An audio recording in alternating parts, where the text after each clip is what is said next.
kilifa gi koy def dafa xamut comme xamul nag manees na koy dimbalee ci ni njaboot gépp yàllaa lu ko wërsëgi ki la déggal ak ki la déggalut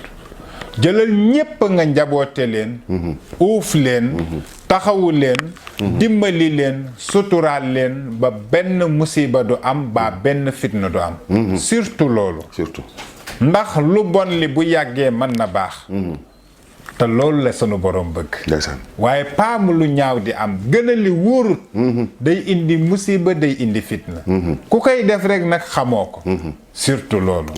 moo tax sëriñ bi ku mu mën a dalit mën na xamuk saafara ku mu mën a dalit tawfiix mën na am ku mu mën a dalit yàlla mën na la suturaal ba bu dee mag ji am na lu la dal waaye nag seetaa la léeg-léeg nit def ko